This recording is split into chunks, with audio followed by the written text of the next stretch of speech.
আমরা মনে করি 5ই আগস্ট বাংলাদেশের জনগণ আওয়ামী লীগের বিরুদ্ধে রায় দিয়ে দিয়েছে। বাংলাদেশে আর আওয়ামী লীগের রাজনীতি, এই ফ্যাসিস্ট রাজনীতির আর কোনো জায়গা হবে না, হবে না, হবে না। আজকে আমার পূর্ববর্তী বক্তাগণ কথা বললেন, শহীদ পরিবারের সদস্য বৃন্দ এবং আহতরাও কথা বললেন। সবার কথা থেকেই আমরা স্পষ্ট হয়েছি যে আমাদের এই মুহূর্তের জরুরি দাবিটা কি। আমরা সবাই বিচার এবং সংস্কারের কথা বলছি।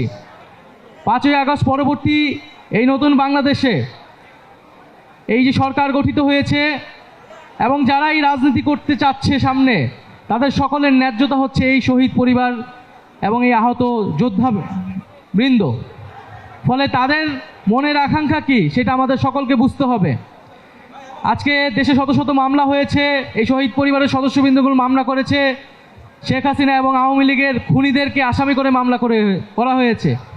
যদি এর বিচার ছাড়াই আরেকটি সরকার চলে আসে, তাহলে কি নিশ্চয়তা আছে যে আওয়ামী লীগকে আবার পুনর্বাসিত করা হবে না এই বাংলাদেশে? ফলে অবশ্যই বাংলাদেশের রাজনৈতিক দলগুলোকে, সরকারকে পরিষ্কার করতে হবে আওয়ামী লীগের ফয়সালা কি হবে। আমরা মনে করি 5ই আগস্ট বাংলাদেশের জনগণ আওয়ামী লীগের বিরুদ্ধে রায় দিয়ে দিয়েছে।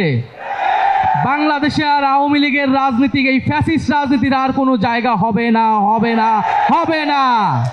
ফলে আমরা বলবো যে আমাদেরকে বলা হচ্ছে যে আমরা নাকি নির্বাচন পিছানোর রাজনীতি করছি।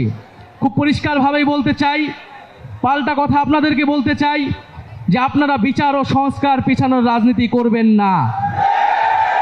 বিচার ও সংস্কারের প্রতি ঐক্যমত পোষণ করুন। নির্বাচন আমরা আপনাদেরকে করে দিতে সহায়তা করব।